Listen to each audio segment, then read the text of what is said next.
Hello, welcome to our Facebook Live in the Healthy Relationship Sisterhood. I'm Robin Smith, and tonight we are talking about how to get unstuck. So raise your hand if you get stuck sometimes. Yeah, I know that has happened for me many times, and I want to talk about tonight what does it mean to be stuck, so we can define that together, and we'll also define and look at how we might get ourselves stuck. And then we'll talk about many ways you can get unstuck. And I have a whole bunch of tips for you that are easy, simple, fun. So here we go, getting unstuck. I'm going to grab my notes. So first, what does it mean to be stuck?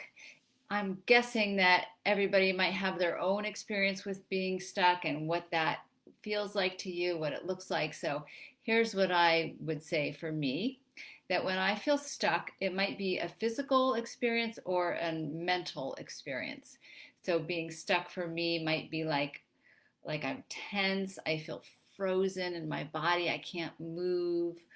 I might have a very fixated state of mind, like this is how it is and there's nothing I can do about it. It might be like I just can't think, like I feel foggy or I feel like glazed over, my mind is not working. So put a yes in the comment if some of those are familiar for you. Other examples for me might be I feel like my body is closed or collapsed on itself. So I would love to know what feeling stuck is for you. What does that look like in your life? What does it feel like for you physically, emotionally, or mentally?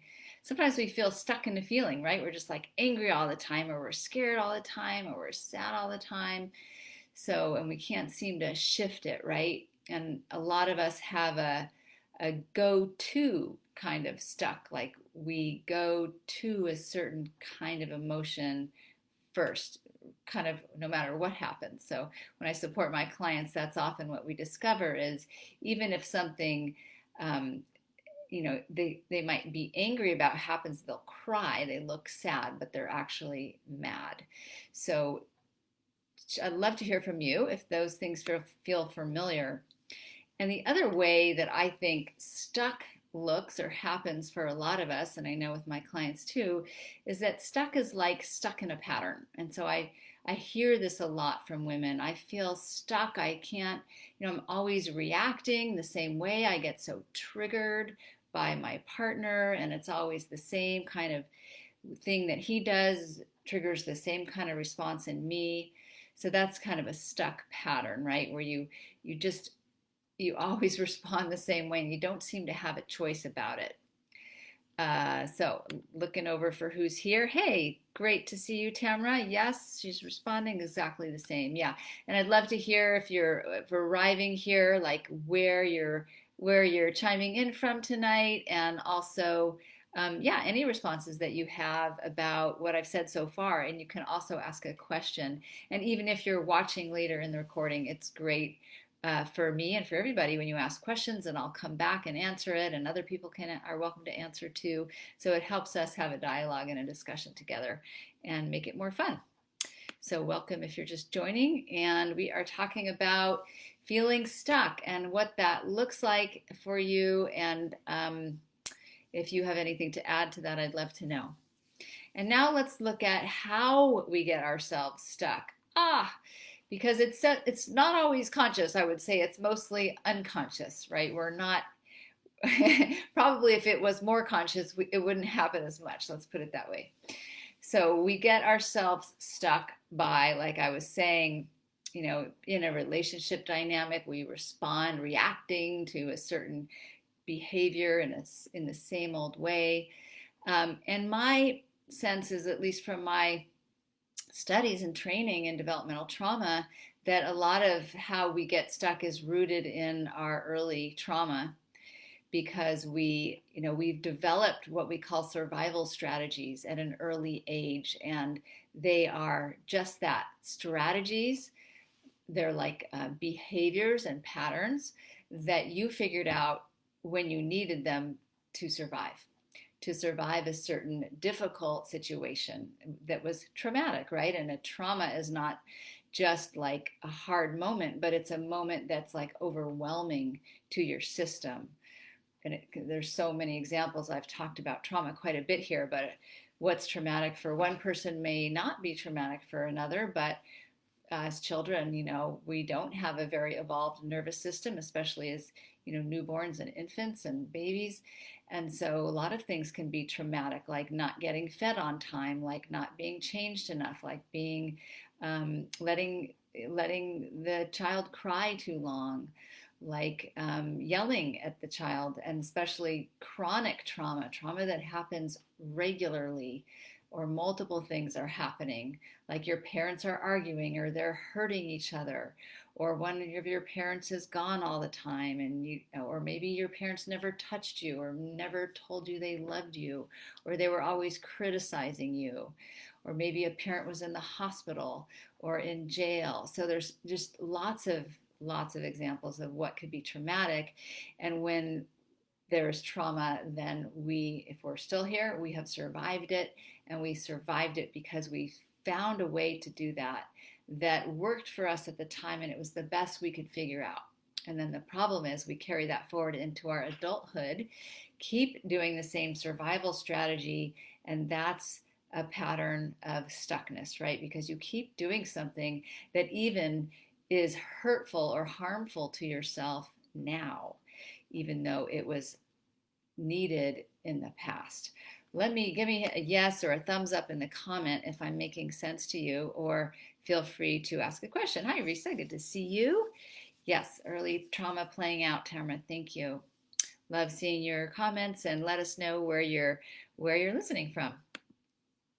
So we are talking about how we get stuck right now. And so I'm talking about trauma as a way that we do that. And trauma could be also the source of, and is the source, I think, of old beliefs, like I'm not good enough. And children will make these ideas up either often just because that's what seems to be happening. Like if your mother's gone all the time working, you might think I'm not worthy of her love, when of course that's not the case. She's just working, right? Maybe she doesn't have a high-paying job and she has to work 2 jobs. But you as a child interpret that as there's something wrong with me. I must not be lovable because my mother's never around.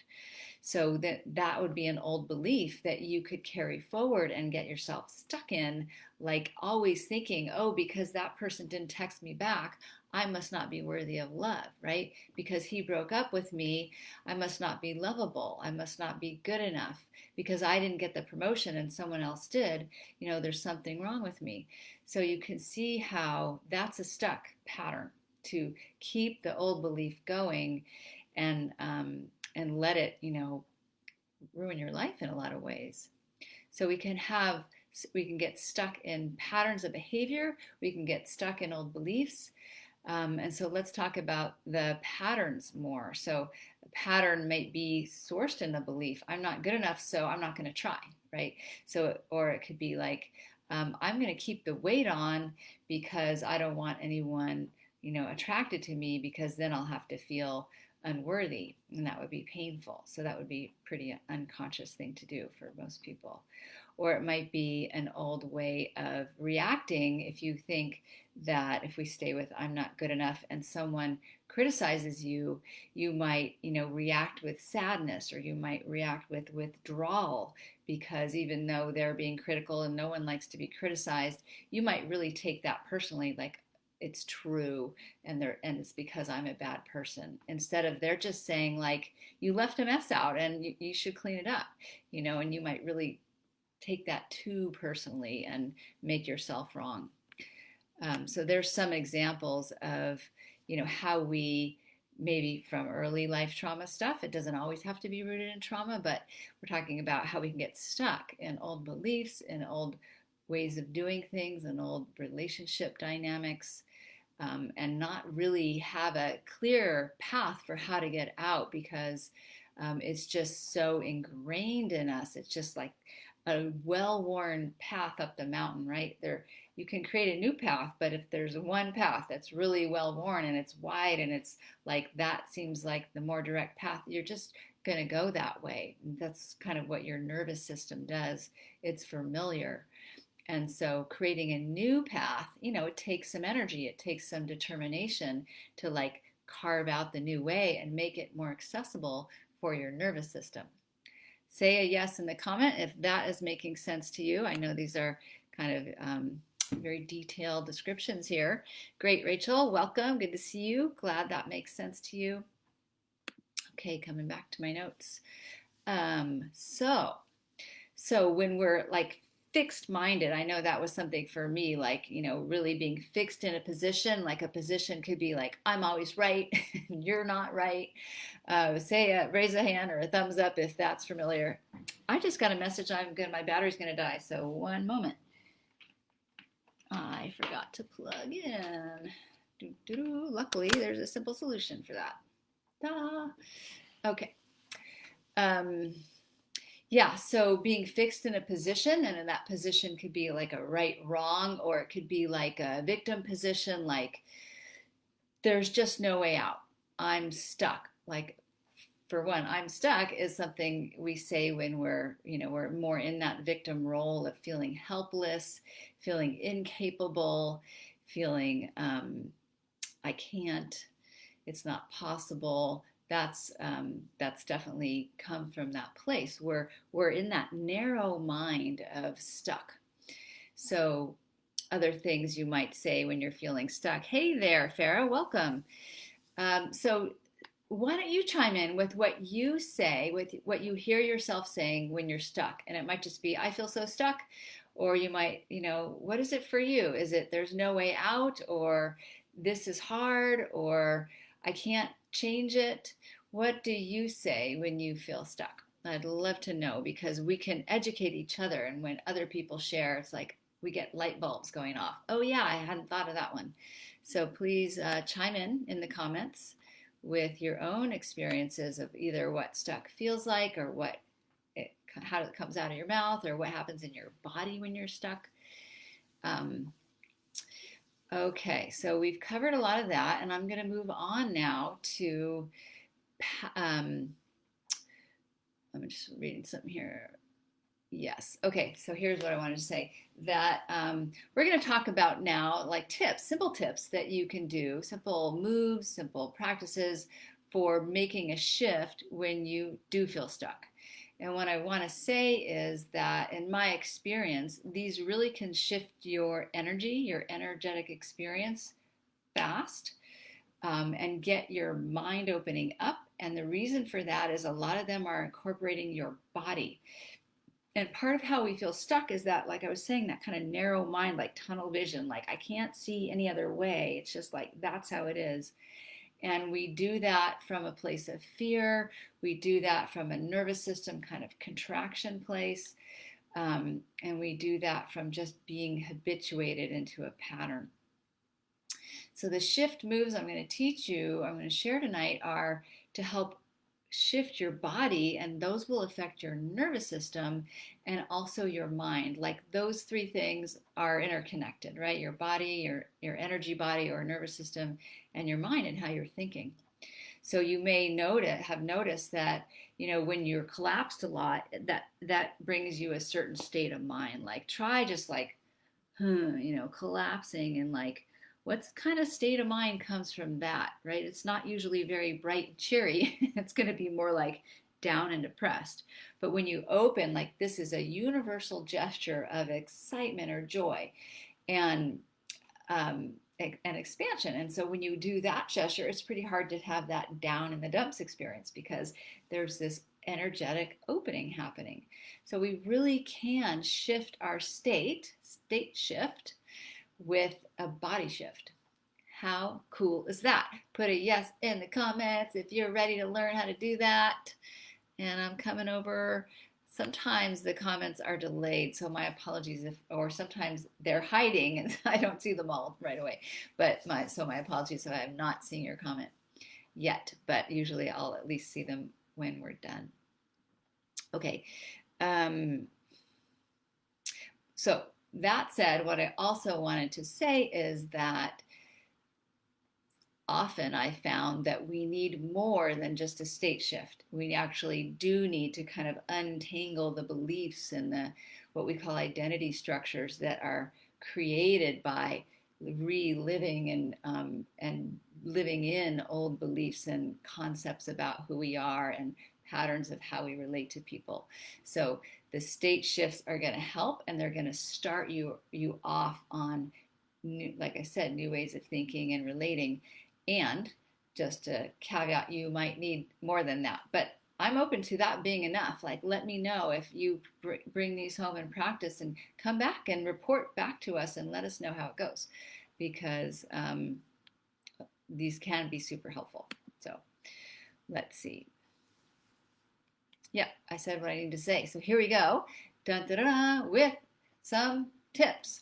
And so moving your body tips, I just have a list here to share with you, and there's so many more. So what I'd love from you, hey Kathy, welcome, is that you also share your favorite ways to shift your state. And hopefully, so for one, a lot of people go to intoxicants, right, for a state shift.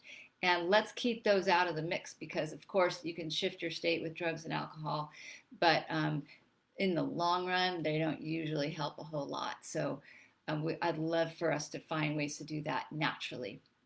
So I created an Instagram post. So if you didn't see that, here it is. And I wrote them in size of the word, getting bigger as it goes down. So I'm just going to read that, and you can have the visual in your mind. Run. You know, some people I've heard, they'll just go for a run when they're pissed or something and need to shift the energy, or they're stuck and they're like ruminating too much. They go for a run. So if you're a runner, that might be you. I wrote flap, because sometimes it just helps to like flap your arms and just move like, you know, crazy, like you don't usually move. And that can help you shift your state. In fact, there's something really powerful about what I just said, moving in a way you don't usually move.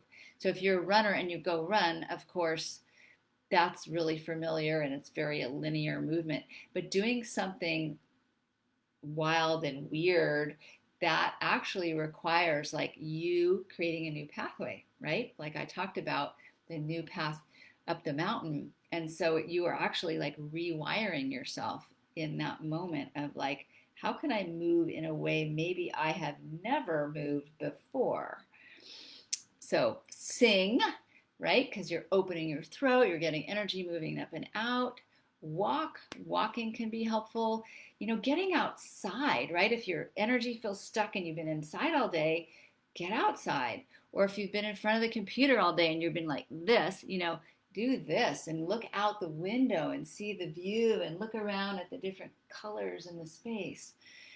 I went off my list, but I'm going to keep going. Shake, right? Shake it off. That can be really helpful to just get more energy flowing through your body. Stomp your feet. So using your legs, stomp in your arms maybe, stomping up and down, getting some big blood flowing through the big muscles of your body. Dancing, and again, you can put a song on and try to get really creative with your movement so it feels new and you're really tuning into what's happening in your body. Wiggle. I love wiggling. So how is wiggling different from shaking? You get to decide, right? For me, shaking's more like staccato, more big, and wiggle feels more like ripply to me. I always think of like seaweed, just kind of flowy. So that's what a wiggle, how it's different for me. And you want to try wiggling all the parts. Like, can I be seaweed everywhere? So you can see that all these moves, these are the mostly movement suggestions, are getting you out of your head, right? And so if your version of stuck is really mental, I can't figure it out, I can't stop thinking about it, you know, you're obsessing on something, then moving your body is going to shift you out of your mind and into your body, which is so helpful. Breathe, of course. Anytime you start moving more, you're going to be breathing more, so that's already helpful. And there's so many breathing techniques, right? I'm a yoga teacher, I have probably 20 different ones I could share with you, but just breathing. I love just opening and closing my body with the breath because the breath will automatically deepen as you open and close. So that's a really good one.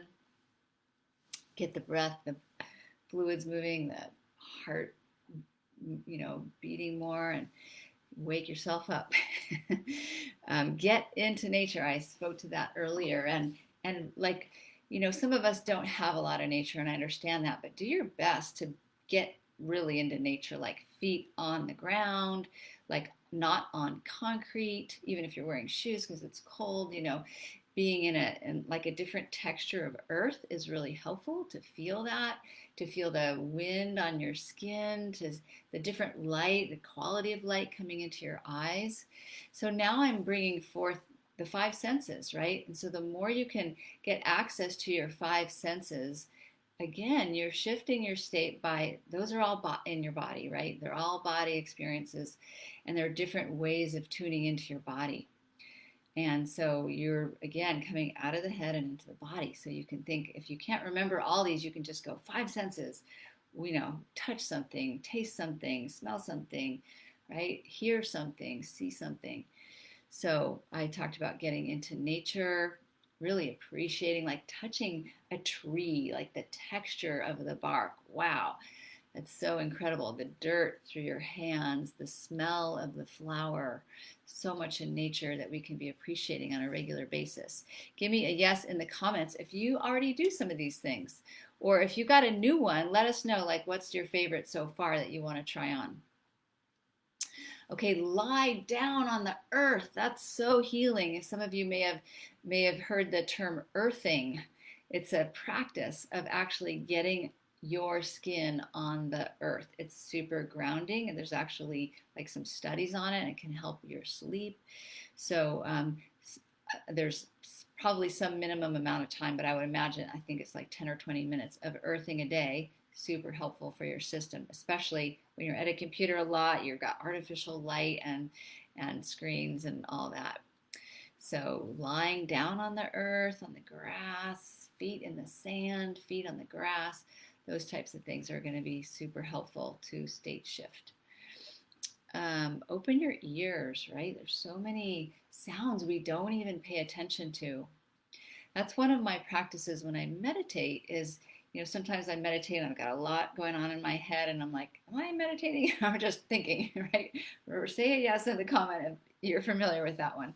And so it helps me to open my ears and to just take in, I'm in a space, there's birds outside, maybe I'm hearing the heater or whatever's going on in the room. And then I feel like I get more here with that one. So the ears are a great doorway to getting present. Squeeze yourself. Squeeze, and I mean like really give your muscles a squeeze.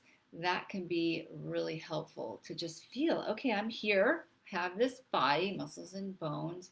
There's texture, different areas. You can do that with me right now, squeezing your thighs all the way down. That is super healing. And it's not like trying to give yourself a massage necessarily, not working out the tension, but just kind of saying hello body, here you are, like I forgot about you all day. So that's a good one. Slowly look around. I love this. It's called orienting in the somatic work that I've studied, and orienting is something that we do almost any time. I think it's every time we enter a new space. Assuming we have eyes, we look around and we take stuff in. Okay, where are the walls? Where's the exit? Right? We just kind of, it's orienting ourselves to the space. So you can do that even in a space you're in all the time, like just looking around and taking stuff in. Okay, there's the window frame, there's the edge of the bookshelf, there's the picture, right? And that again takes you out of the kind of tunnel vision mind.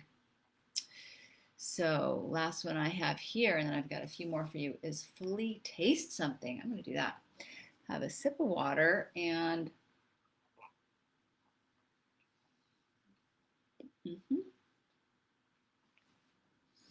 what does water taste like, right? Really feeling it around in the mouth. often we chew mindlessly, right? Or we drink mindlessly. We're not really tuning into the sensations inside the mouth, what our tongue does with the food and everything. So I encourage that. That's a great practice in itself, but it can also shift your state. So let's hear from you. How's it going? Any insights or ahas? What's your favorite one so far? I'd love to know. And then there's like the emotions, right? We've talked about we can get stuck in our emotions, like really into one and not knowing how to shift it. So one thing you can do is exaggerate your emotion. And this can be fun when we kind of make fun of ourselves. It actually can be a great state shift. So if you're crying, you could just you can like make it bigger. My mother used to do that, and I would always laugh.